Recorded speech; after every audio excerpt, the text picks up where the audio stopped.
Hey Priyanka.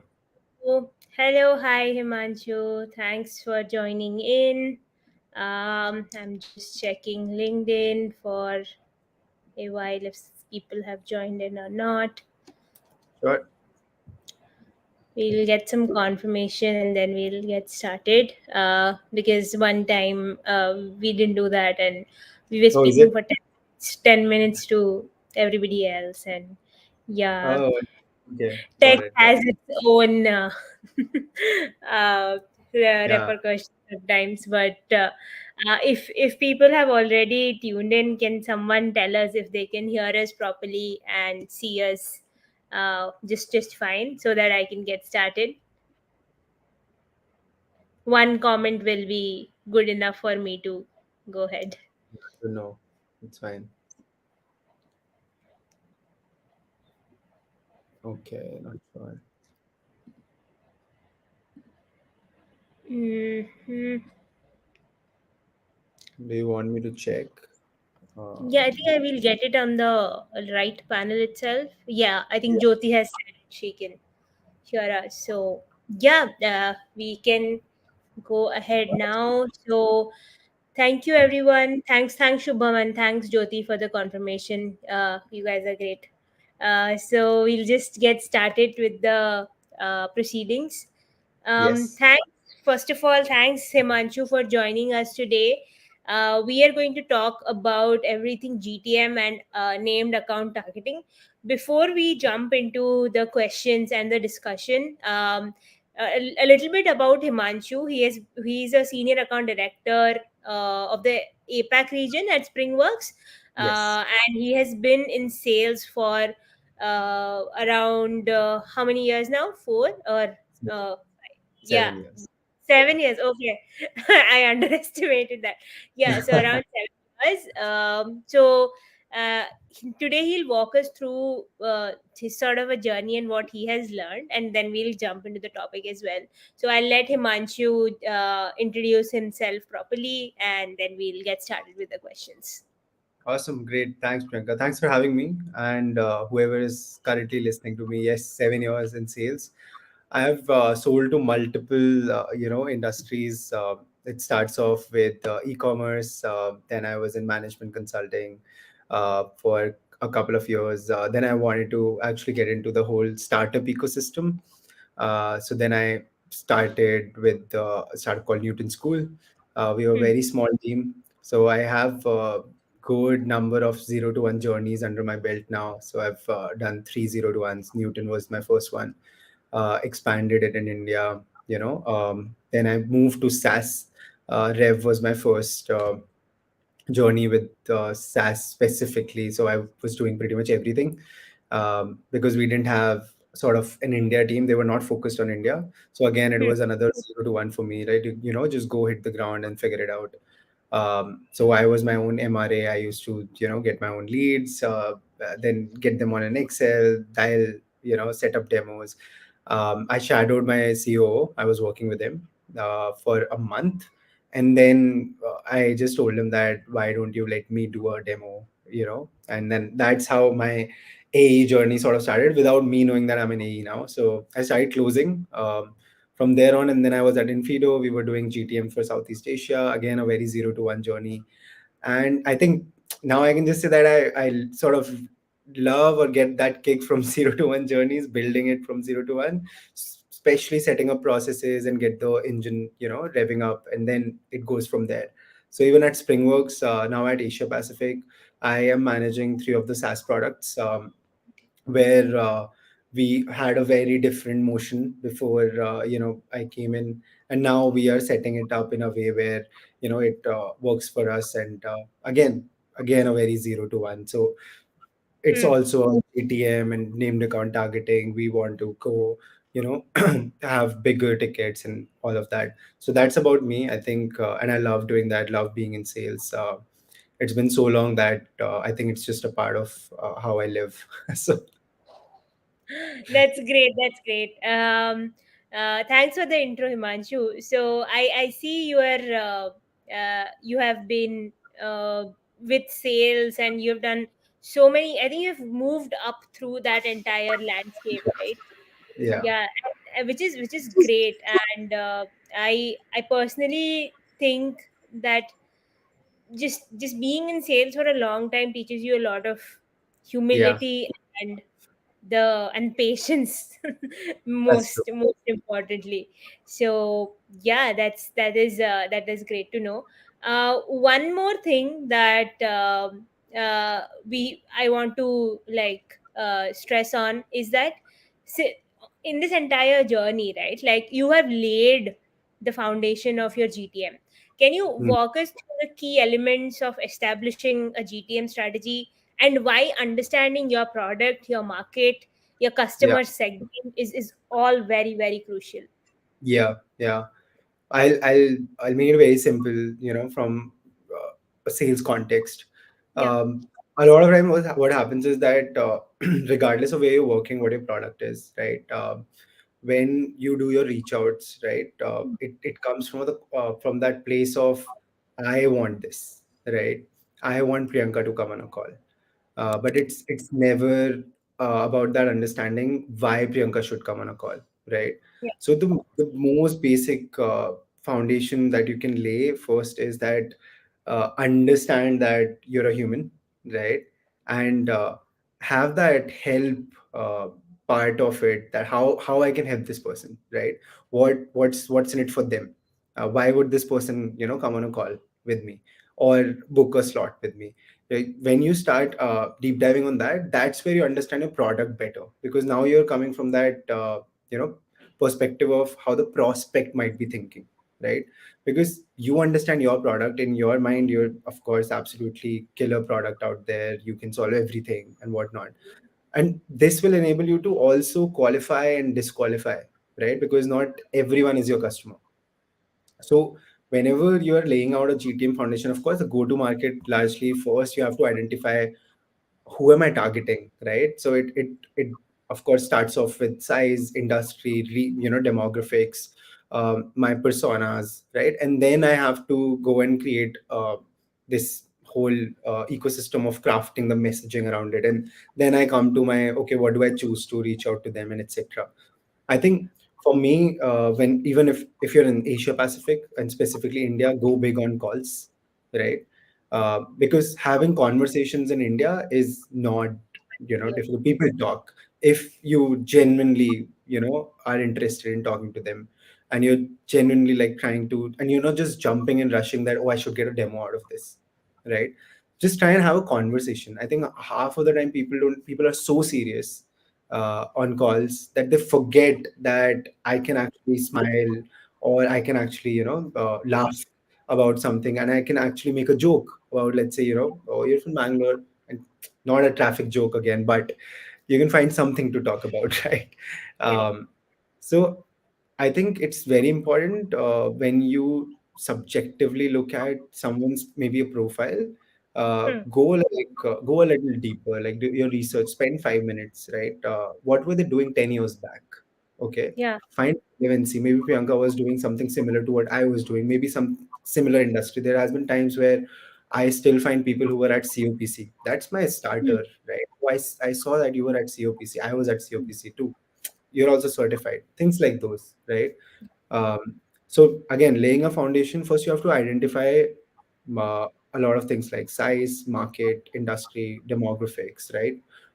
Personas, and then you do Hmm. your reach, and then there is also like, how do you go back, right? 1 week I made, let's say, if I'm averaging on 80 calls a day, I should Hmm. look at how many conversations am I having. Then based on those conversations, right, what sort of people did I speak to, uh, Right. what sort of conversions did I have, and then you double down on what's working the next Hmm. week. I think that's what works. The more data you will have, the more clarity you'll start getting about your outreach with GTM specifically. Got it. Got it. Understood. So, following up on this topic, now you said this in a very individual SDR point of view, right? Yeah. Can you tell me what are the common challenges that companies face, like when they are trying to identify the foundation of their GTM strategy? How can they overcome them? Like, I've seen that you have gone through multiple companies to where you Yeah. are now. So what have been your observations on that? Sure.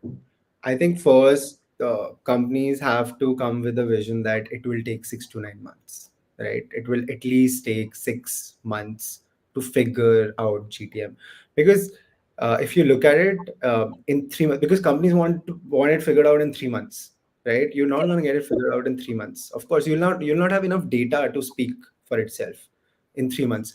There would be so many. So I'll chart out some challenges, right? One of the challenge is how to figure out your sales cycle. You can't figure out your sales cycle in 3 months, because some companies, uh, Hmm. so enterprises average out on 6 to 9 months. Okay, your SMBs might take, some company might close in 1 month, but your SMBs on an average takes like 3 months, right? Hmm. Then there would be certain like mid market, which would be your 4 to 6 months kind of side.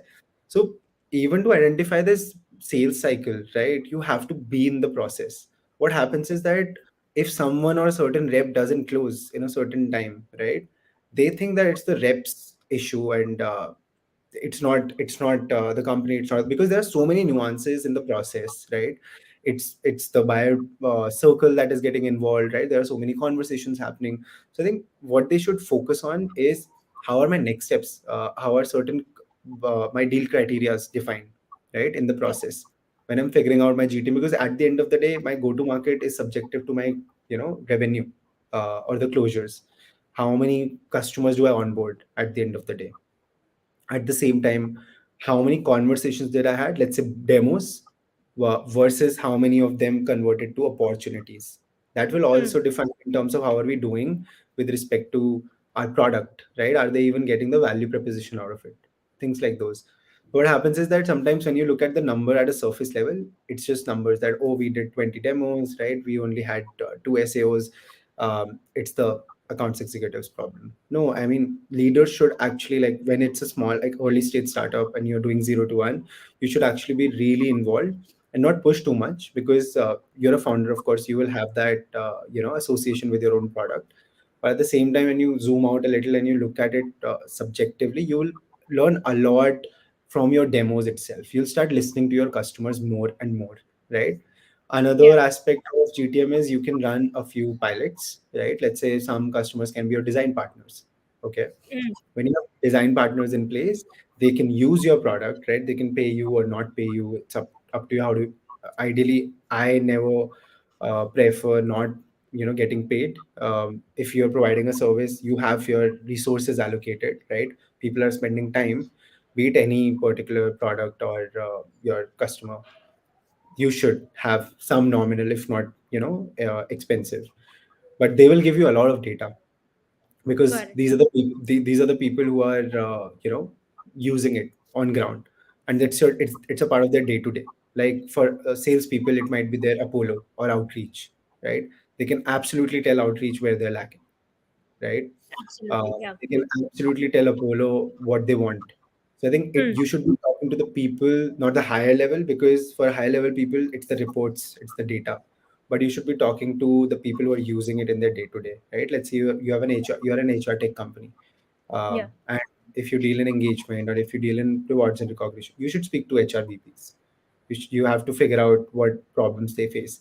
So these are some of the challenges that are Hmm. there, because how do I position is the biggest challenge in GTM. Hmm. And the position can only be figured out when you're actually talking to your customers, or you're doing these sort of things in place. You're talking to your sales team because they're upfront, and then Correct. on the high level you can create a messaging around it and test it out. There's A/B testing always happening. Understood. Understood. So now, before moving up onto the target account list building, I just have one thing to say. If you guys have any questions, do put it up in the comments below. We'll take it towards the end of the session for sure. So now moving on to the next segment, building your target account list. Right. What is the significance of a target account list in a successful GTM strategy, and how do you go about it? Yeah, very important. I Yeah. think if you don't have a target account list, how would you even position yourself? Imagine you are the most relevant product for 200 to 500 people company, right? And you're trying to sell to 5,000 above. So you'll fail. right? That's why having a target account list is very important.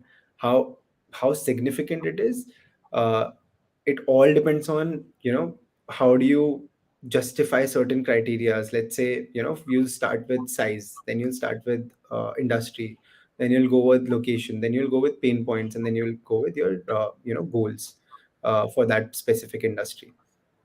And also you have to align your goals, right? um, because prioritization happens when you have your goals very specifically laid out, that I want to onboard X customers, right? Then I would Hmm. have to see, like, in how much time. Okay, I want to onboard X customers in, let's say, 3 months, right? Hmm. I would plan accordingly. My target account list would be built accordingly, right? Hmm. Because if I want to close, let's say, 10 customers in 3 months, right, I cannot go and chase enterprises. At the same Absolutely. time, if I'm more aware, because I'll have certain customers, right? So you should have a lot of, like, there you can go to G2 to identify personas, right? What do they care about, right? What Hmm. are your personas goals? What are the usual challenges? The usual Yeah. challenges, you can go to your customer and the one who's managing it, so you can talk to them about it as well. And then accordingly you can figure out that, okay, 200 to 500 makes the most sense. So you have identified the size. Then now you can identify what's my title, like what are the ICP. So there could be three ways, three sort of ICPs that can be done. One is that CXO, right? Hmm. One is like -1 to CXO, and then Right. would be your initiator and your evaluator could be there. You can add one more. Let's say just to get the conversation.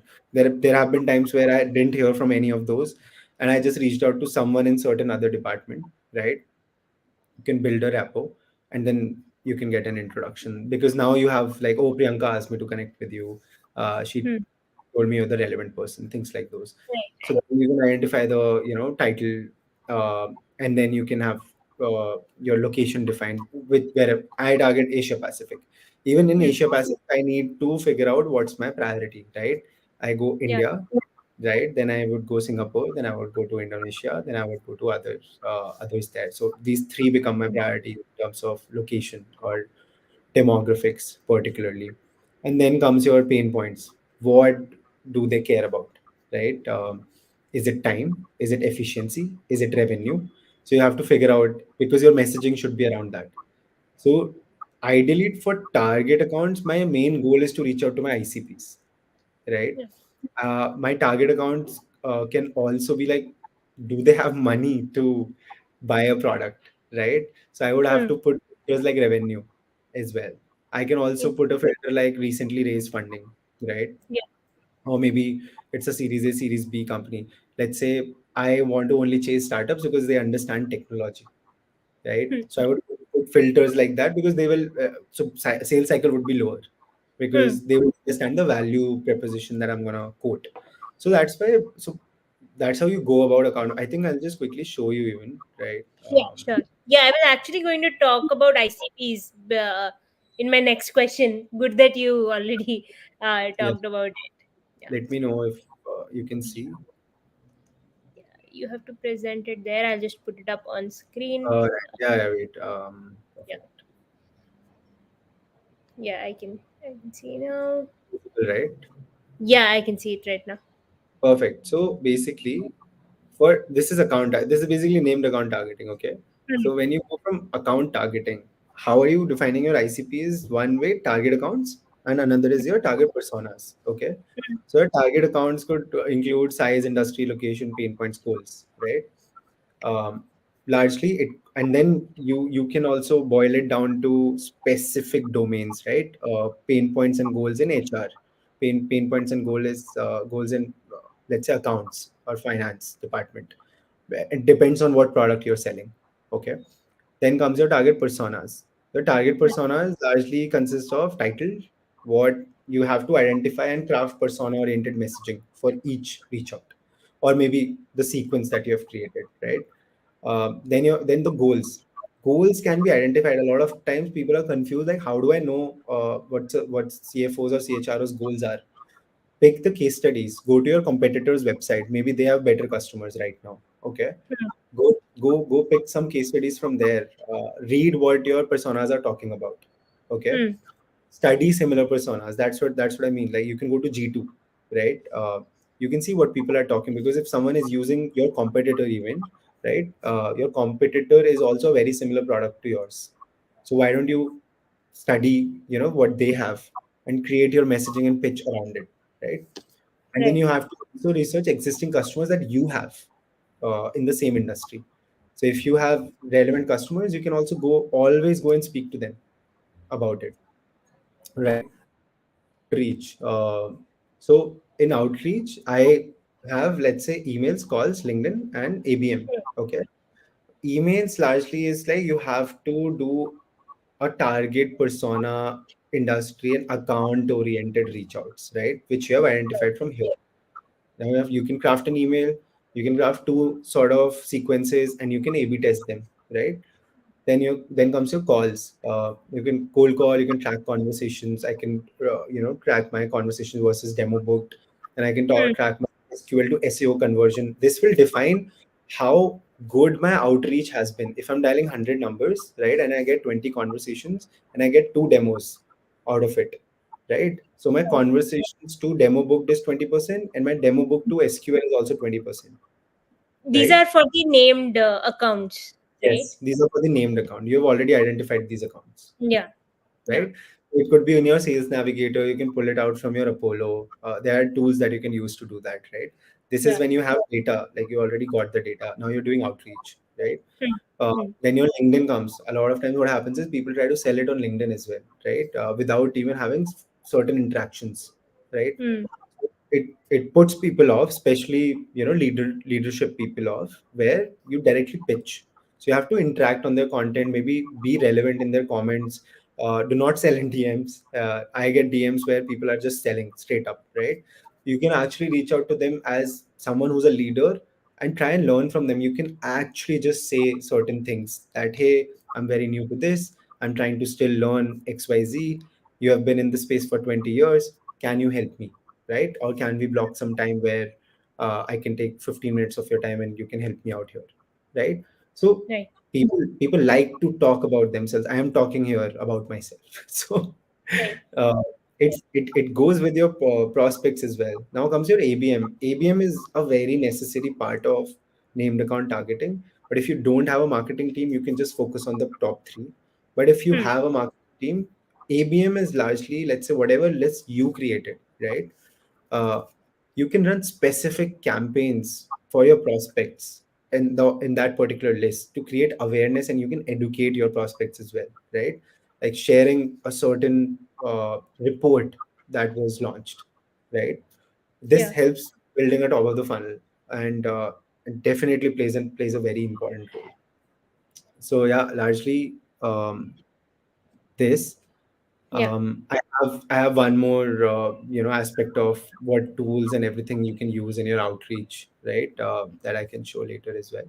But yeah, I mean, largely named account targeting has two parts, right? One Hmm. is your development of an ICP, which goes to target accounts, and then it goes to target personas. Once this is done and you have the data ready, this is the first step, right? Right. Second step is creating messaging and crafting messaging around it, right? Then now you have to research a little more.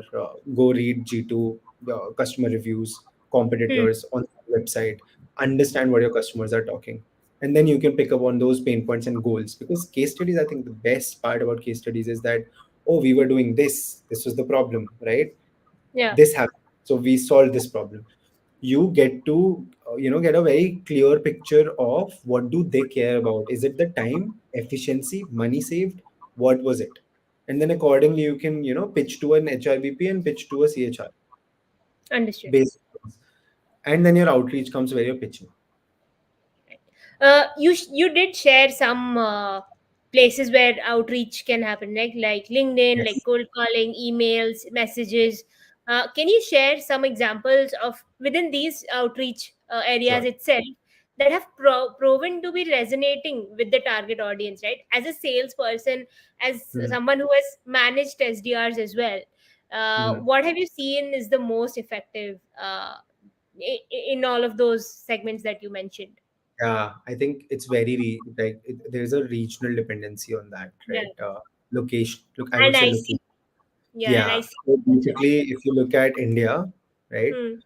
actually just pick your phone up and call people, right? And you'll get a really good, conversation rate as well. You can talk, people pick up phone in India. And there's a, of course, I think uh, if you're good at your cold calls, you'll be able to book demos. Booking a demo is not the challenge in India. Okay. It's Hmm. closing.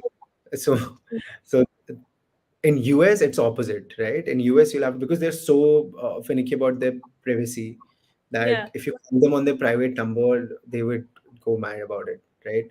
That's why Right. sometimes for a lot of people emails and voicemails and voice notes Hmm. on LinkedIn work for people, because you're not barging into someone's private space, or that's how it's considered, right?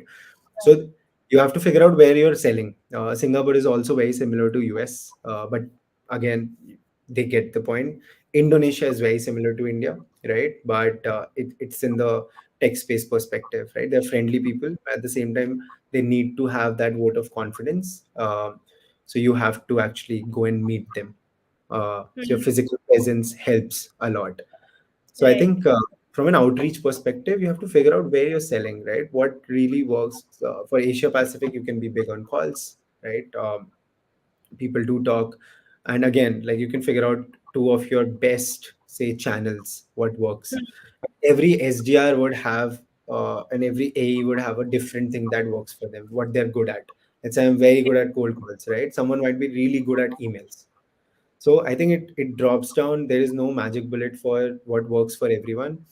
You have to try it out and test it out enough to Hmm. know that this works for me, and then you double down on that. That's why it's so important to go back every week of what you did and look at your Right. numbers. So as an AE, I think this was a great practice that used to happen in my ex company. We do it here as well, that Hmm. you have call listening sessions. Okay. Hmm. uh, During these call listening sessions, everyone comes along. Everyone sits, everyone, SDRs, AEs, ADs, whoever you are, right? Even the VP will sit down and we'll play either a demo or a certain number of calls, right? It's radical candor. You are not going to get criticized, but you get feedback. Okay. It's a very structured feedback. This helps you know what you did wrong, and then you have different perspectives, right? Hmm. And then you also, let's say you're an AE, and I see Priyanka's demo, right? I can pick things up from Priyanka's demo as well, which you are doing good Hmm. in your demos, right? You might pick something that I might be doing. My opener might be really good, right? So that's why you have to set up processes for your sales teams, which really, like, helps the team all across. And then eventually individuals have their own way to go about it. Yeah. How do they approach channels and their outreach? So I think Got. regional, and then individuality, and then the team learning perspective, three things to take care Hmm. of outreach. Absolutely. And now that we are at Teams, I'll just have a very small question that mostly what happens with SDRs is that they aren't given a very targeted list, right? Hmm. Like they have uh, this very random list and they are supposed to close deals Hmm. where there might or might not be any intent, right? So what we do at Factors is we obviously identify accounts on our website who have interacted with us through Factors itself. Then we have a LinkedIn integration where we see accounts which have just seen our ad on LinkedIn, or they have clicked on our ads but have not booked a meeting. So this is how we work at Factors. uh, Sure. what is your suggestion when it comes to as a sales manager, what do you do to enable your SDR to actually close those deals Hmm. and not like randomly shoot in the dark? Got it. I think so. When you said about that, they just get a list which is not very targeted, right? Yeah. So it's more of a question, right? If there is an SDR, okay, who, let's say, figured out 10 accounts, which is not clashing, right? There is no messaging or outreach that was done on those 10 accounts. Hmm. And then he goes out and gets conversations, right? Or demos set on those 10 accounts. Do you think any manager out there would say that, why did you do that? Yeah. Right? So I think so it's also about what you are doing at your job, right? Do you want to go one step further, or are you just going to wait for your company or team to do everything for you, right? So let's say you want to take an initiative, right? First do it on a very small level, that initiative. Okay, drive Hmm. a certain result. I did this for 10 accounts, I got 3 demos, right? This is what my process was, right? Can I do it on the side? Let's say, can I split it on 60/40? When you show Hmm. results, right, when you show that confidence and show result, no one's going to say no to you, honestly. And then you can go create your own target account list. You have all the tools in place to do that, right? Hmm. Then I have certain accounts where I can get conversations. So as an SDR, when I was an SDR, I think this is what I did. Let's say I have an idea, right? um, I want to go with that idea. I would test it first by myself, right? Hmm. Then I would take my numbers. Hmm. It's again, it's a very solution based approach. A lot of Hmm. times, what happens is that people complain, and the Hmm. point is that when you complain, it starts becoming that you'll only see obstacles. Like literally, you'll start seeing account list is bad, numbers are bad. Numbers could be bad though, yes, but it's a lot about marketing is not doing enough, right? This is not happening enough. But Correct. when you Yeah. just take that initiative and do it for yourself, you'll start seeing the results, because then your manager would also have that confidence with you that, what, try it. Hmm. Yes, you did try it. Okay, try it on a bigger scale. It's up to you, because at the end of the day, what they want is enough demos set up or enough SEOs in the picture, right? Correct. Yeah. Actually, you can actually do your account targeting. No one's gonna stop. You can come up with ideas like, I think in last organization we used to have KPI 3 as Hmm. like initiative that you want to take. And then you can Understood. yes, and then you can take that initiative which is not hampering the other KPIs, right, which are your relevant KRAs. uh, Yeah. and and then you roll like that, because now you have ownership, right? Right. So I think everything boils down to, when you don't have if you're not given anything, if you have enough ownership, you'd be able to figure it out for sure.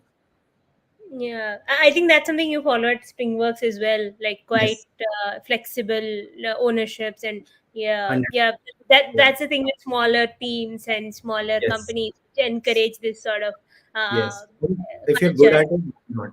If you're Yeah, good at it, you might also take two other people and show them how it's done, and correct. do it as a team. Collectively Yeah, build yeah. that sort of, yeah. That's something that we do at Factors as well. Yes, So quite absolutely. relatable. Yeah. One last question before we take all the questions from the audience from my side. Mm. What are the key metrics and performance indicators that companies or sales teams should focus on when measuring the success of their Mm. named account targeting strategy? Sure, sure. I think for SDRs, Hmm. um, it is largely about how many conversations and conversions are happening. So let's say I got 20 conversations out of 80, connects that I got, and then out of those 20, I booked. So one is that 100 accounts were there, right? Hmm. I had 400 ICPs, and I dialed, let's say, 300 numbers. So you have to look at number of dials and number of, let's say, emails and whatnot. And then Yeah. you can track every metric based on, let's say, delivery, replies, right? Based on emails. For calls, you can have like, okay, picks, dials versus picks versus demos scheduled, right?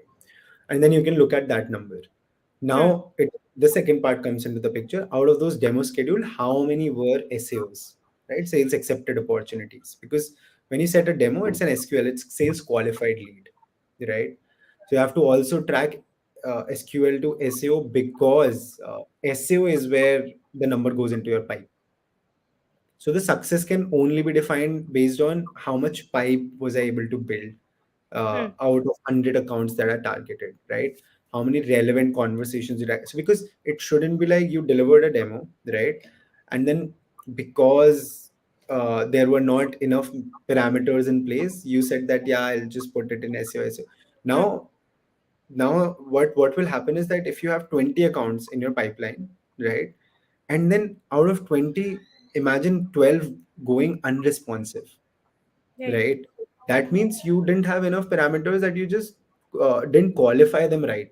So the metric also speaks for, because there is no way, and it doesn't make sense to have a bloated pipeline, right? Having Hmm. a $400,000 pipe and then closing $40,000 out of it doesn't make sense.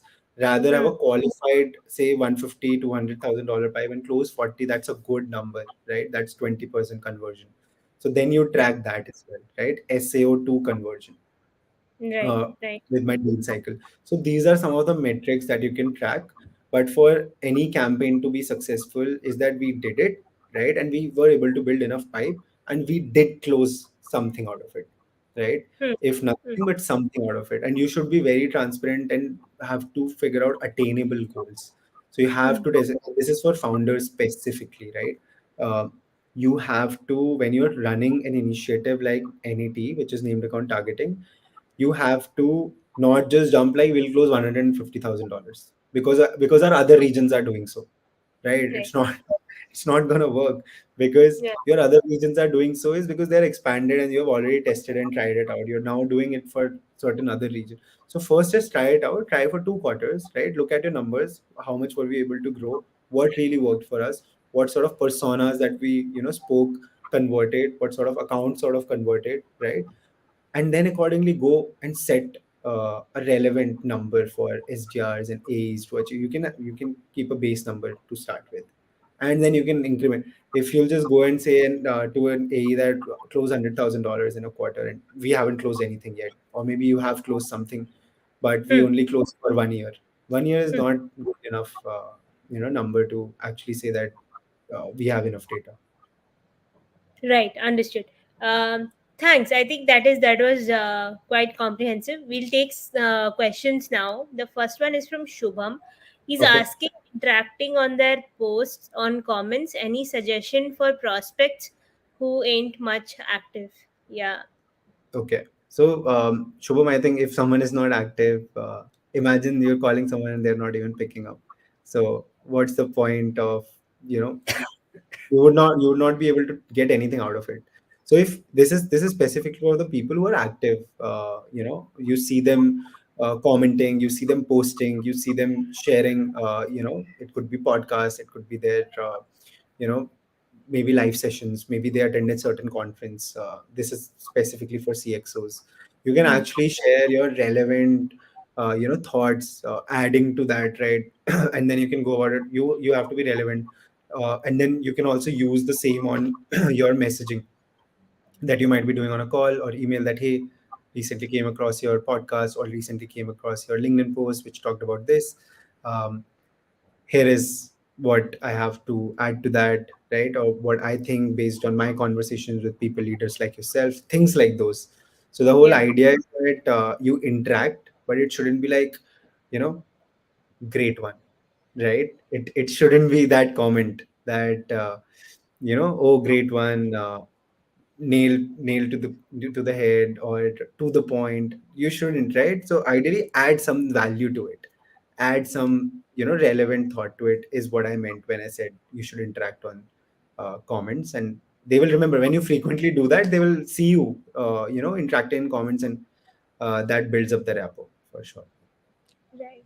Right.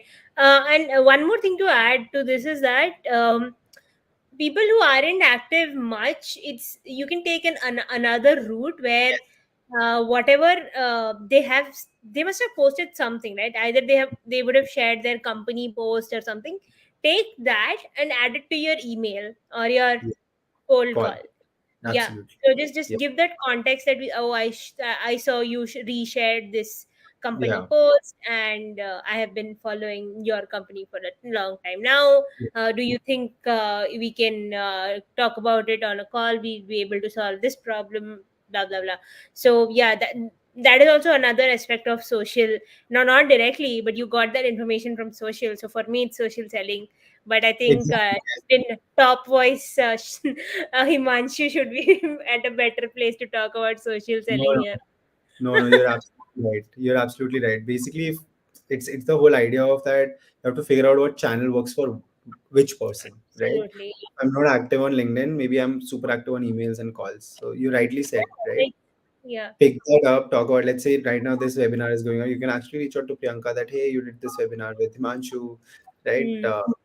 Great points. And I'm reaching out to this because I found my product might be relevant here. Right. So I think you can figure out a messaging and craft it around that.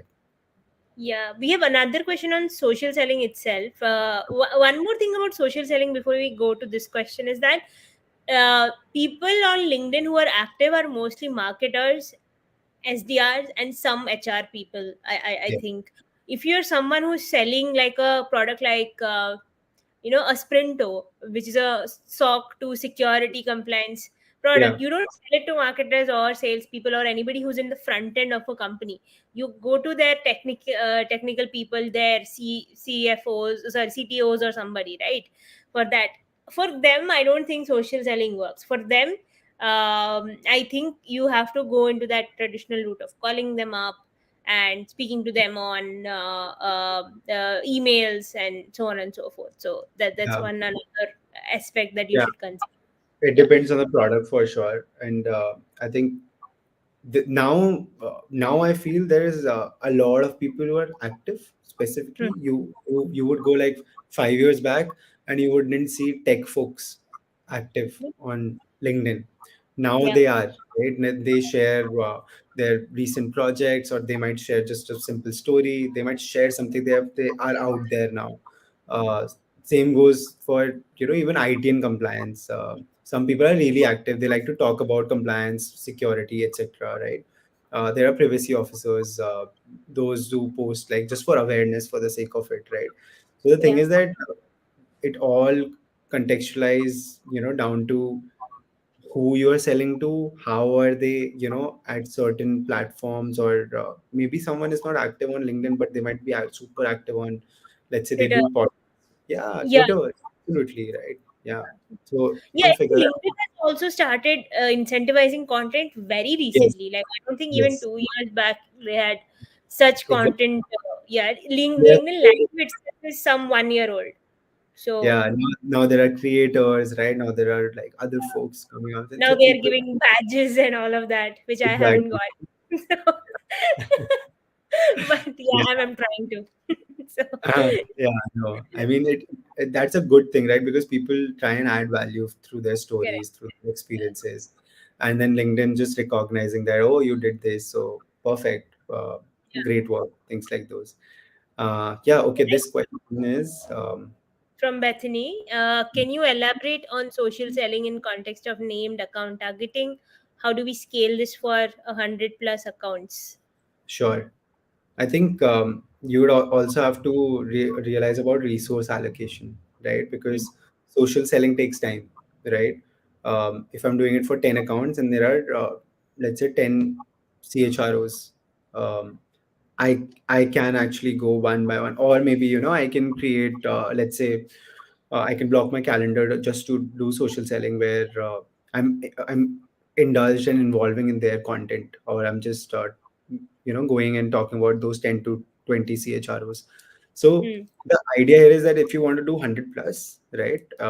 Of course you can. The whole idea is that it's not the accounts, it's the persona that you social sell to. Um, and then once you've identified those personas in those 100 accounts, you make a list out of it, and then you Hmm. have to also make your day structure based on how and where am I interacting, right. I have to go visit their profiles. I might, let's say, send them a text on LinkedIn. I might go and comment on one of the posts. So I think resource allocation one is to 100 accounts sort of. SDR sequences might work, calls might work. Social selling takes time, right? Right. Social selling is more candid in nature, and it's structured as well. Yeah. So to answer Bethany's question, maybe put two SDRs to do that. Identify 50 each, right? And then go by that, so that you can also make a list, right? Let's say 50, and then did I interact on post? Yes, no. Did I message? Yes, no, right? So that you can circle back. Did I get a reply? Yes, no, things like those. Understood. Yeah, You very can track, helpful. yeah, you can track it like that. Yeah. Yeah, for starters, I think tracking Yeah. works quite well to instill that discipline. I think. Yeah. But Yeah. one more thing to add is that social selling is quite like SEO. I Hmm. think, which Yeah. takes time to build, It takes, right? Like, because you're yeah, building a rapport. it takes a lot of time for you to build one accounts selling that you're saying you sell to accounts and all of that. That is one part, and the other part is where people actually trust you in Yeah. what you are writing or what you're saying. So that Yeah. trust is like every other human relationship. It just grows better with time. With time. Try to put a lot of value in what you write rather than selling your Yes. own product, which you should do definitely. um but uh, but one thing specifically is that try to put a lot of value in that selling that you're doing. That selling will come automatically. If it Yeah. is worked for a number of people, I've talked to what now, four people. And I myself have done a lot of social selling. So I won't say I'm like an expert or something, but whoever has done it, if it has worked for a number of people, then it must work for you, right? The Yeah. intensity might differ, but it will take time. Is one thing that people should remain patient about. Yeah, So it takes time. I think the whole idea behind social selling is, let's say you're speaking to someone already in the company. Okay. hmm, Um, you might also start, even then you can social sell, right? So let's say this person is somewhere in the hierarchy, and then there is someone on the top, right, who might be who could be taking the decision. You can actually just go and acknowledge that, hey, let's say, hey Bethany, right, great initiative, spoke to Priyanka about XYZ, right, yep. great work by the team, and we are speaking about ABC, right? Let Hmm, me know if thoughts. Else, looking forward if we get to meet in the process. That's it. You didn't. yeah, You're not selling, right? You're not even. Sometimes the question is that, am I gonna cross my POC if I reach out to their senior, right? No, you just acknowledge their effort. So yeah, it's not actually, crossing your POC. Your POC might appreciate you for doing that, right? Just absolutely. saying that, great conversation with Priyanka, great initiative, and she has very clear understanding of what the team needs and the process needs. So kudos to that. So Hmm, I think, again, it everything boils down to, sometimes you just have to be a human first, and not a salesperson, right? Um, so I think yeah, that way also social selling works. yeah, correct. Now Bethany has one more question. Any playbooks for ABM? Yeah, I think marketing would be the more relevant domain, but I would just maybe give context for ABM to be done. You already have created the account list and your persona list. Hmm, um, Now let's say your campaigns could be around sharing certain case studies, how X company was able to save 40% time and X amount of revenue, doing this, and because you're running a campaign. So the whole context of ABM is that you're running the campaign for the same accounts that your SDR is trying to have a conversation in. What will happen is that if the ABM is done right, and they got that campaign emails and etc. Now they're aware about Springworks. So when someone calls them up or someone sends them an email which is more personalized, right, and you're just gonna say that, calling from Springworks, does that ring a bell, right? hmm, They might have already received, let's say, two campaign emails, right?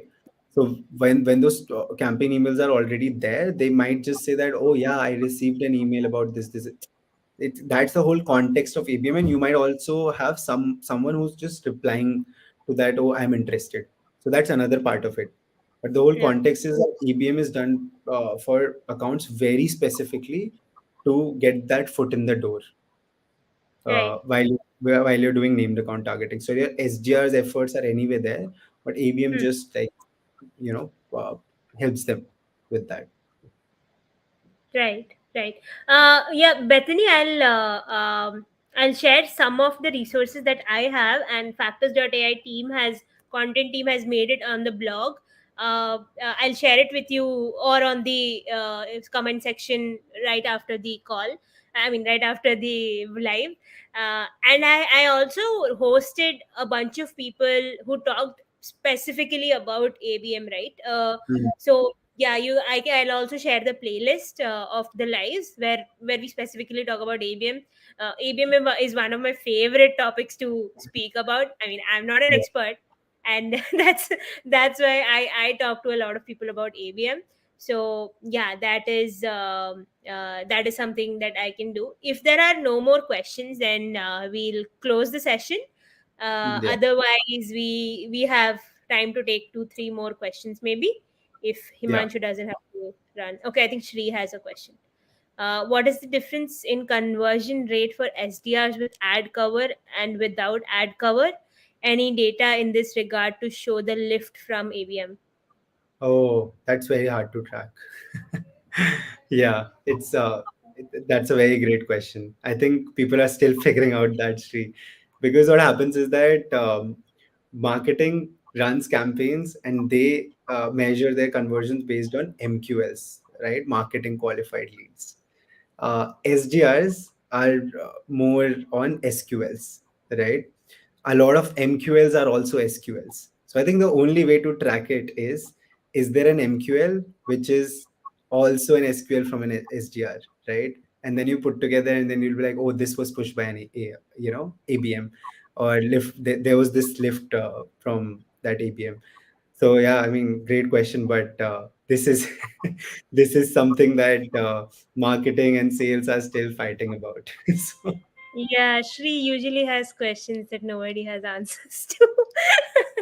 But yeah, I think we should think about it a little bit, and absolutely, no, we that's a can. very good thing. That's a very good thing to think about because everyone is pretty much thinking about like, how do we align it, how do we track it? Absolutely, yeah, correct. And one more thing with like SDRs and ABM is that there's a lot of gap in between marketing, Yeah, sales, yeah, intent you're right. data, customer You're right. success, what the client needs, what happened in the sales call, what happened there. Yes, Yeah, so that is something that even we at Factors have faced, and we've built on that. And at yeah, that point of time, all our calls, all our sales calls, all our marketing calls happen at once. Also, we wow, have the privilege of that's very being a yeah. smaller company, so that is one thing. But as much as I've talked to people, that is a quite a lot of problems. It So is, it Shri, is. I'll tell you. So basically, what happens is that even when there would be one person talking to marketing from the yeah, sales team, okay, yeah, and there would be one person from the marketing team talking to that one person in sales, right? So what happens is that uh, sometimes SDRs don't even have a clue what campaign is running, right? So yeah. they miss out on it because if you don't know which campaign is running right now, and then imagine from that campaign there is an MQL which comes in, right? Mm, That's when they realize that, oh, we are running this case study as a campaign right now. So I think absolutely yeah. improvement in conversion would definitely thrive from there if there is a common ground where people know what we are trying to achieve, both departments, 100%. Hmm. Absolutely. I think we can end the session right now. It was a great session. We talked a lot. It's almost an hour we are talking. So Yeah, yeah, more we talk, more the questions are. I consider it a success. So uh, absolutely. Yeah. yeah, even if 20 people or 15 people tune in, and if the Yeah. session is quite long, then that's a success for me. No, no, anything. Even I think I feel like even if one person takes value out of it and it change something for them as to what they were doing and now they are doing after the session, Yeah. that's definitely success. Yes, yes. Thanks everyone who tuned in. Thanks for your questions. A lot of people have joined from US. It's quite early there. Yeah, Thanks for joining, and I think Bethany has joined from the US. So right. thank Thank you you so so much much. for tuning in. And the recording will be there on YouTube and on Factors.ai is Factors.ai's YouTube channel, and on my profile on LinkedIn. So yeah, feel free to refer and ask me for the recordings later on. Thanks, Himanshu, for joining in. It was a great time speaking to you. Thank you. Springworks again is I've known them for a while now, and Yeah. it was good knowing you too. Awesome. Thank you so much for having me, Priyanka. It was a great session. Definitely talked a lot, and I hope I was able to put that value, that we have been talking about. Thanks, thank you for joining in. All Bye. right. Bye. Thank you. Have Bye. a good one.